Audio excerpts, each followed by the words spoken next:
Golden fibre कंपनीच्या नांदगाव पेठ येथील MIDCत शंकराच्या वरून महिलांना विषबाधा झाली। मात्र ही विषबाधा अन्नातून की पाण्यातून अजूनपर्यंत निष्कर्ष निघाला नसून संबंधित आरोग्य अधिकारी व तहसीलदार या सर्व प्रकारचा तपास करीत आहेत। तर कंपनीतील किचन रूम मधील काही अन्नधान्य सील केलेले आहे।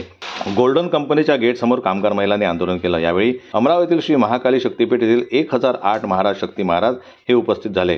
त्यांनी या आंदोलनाला पाठिंबा जाहीर करत मी तुमच्यासोबत असल्याची गवाही यावेळी महिलांना दिली। आपण शेवटपर्यंत लढू अशी गवाही त्यांनी दिली व महिलांच्या कंपनीत होत असलेले अन्याय व रात्रीच्या कामाबद्दल चर्चा केली। महिलांनी रात्रीची शिफ्ट आम्हाला नको अशी मागणी केली आहे। तर येथे एक रावत नावाचा कर्मचारी असून त्यांचा मोठ्या प्रमाणात त्रास असल्याचं महिलांनी सांगितले। तर रात्रीची शिफ्ट नको, दिवसात महिलांनी शिफ्ट द्यावी अशी मागणी महिलांनी केली।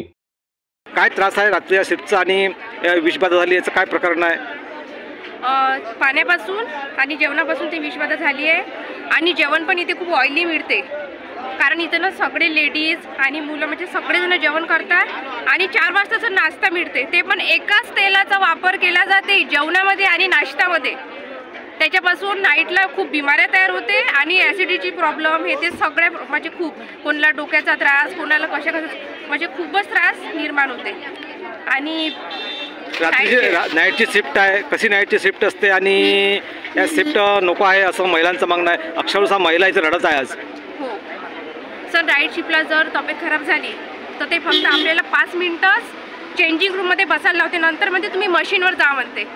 म्हणजे कधी कधी एखाद्या वेळेस जर त्या व्यक्तीच्याकडून उभंही राहणं होत नाही तरी पण ती व्यक्ती त्या मशीनवर जाऊन काम कशी करणार आहे हे यांना समजायला पाहिजे ना, नाही करू शकत ना काम। आपलं हे आंदोलन सुरू राहणार नाईट शिफ्टसाठी अनेक राजकीय पक्षांनी दखल घेतली आहे, अनेक महाराज लोकांनी पण दखल घेतली आहे। पण आपण तुमच्या मागणीवर कायम राहाल नाईटच्या शिफ्टमध्ये।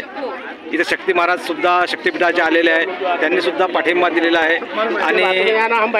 आणि नाईट शिफ्ट बंद पाहिजे आहे अशी कोणालाच पाहिजे नाही बंद। यामुळे आंदोलन सुरू राहणार। यावेळी मोठ्या प्रमाणात महिला वर्ग उपस्थित असताना तर कंपनीसमोर मोठा पोलिसांनी बंदोबस्त देखील लावला होता। यावेळी कंपनीतील किचन रूम मधील किचन भांडे सील करण्यात आले असून चौकशी होईपर्यंत किचन सुरू होणार नसल्याचं तसेच कर्मचाऱ्यांनी सांगितलं। यावेळी शक्ती महाराज चांगलेच आक्रमक झाले होते। त्यांनी संबंधितांवर कारवाई झाल्याशिवाय इथून उठणार नाही असा इशारा यावेळी दिला। अमरावती प्रतिनिधी राजेश्वर घोरमाडे यांची रिपोर्ट, जनमत लाईव्ह न्यूज करता।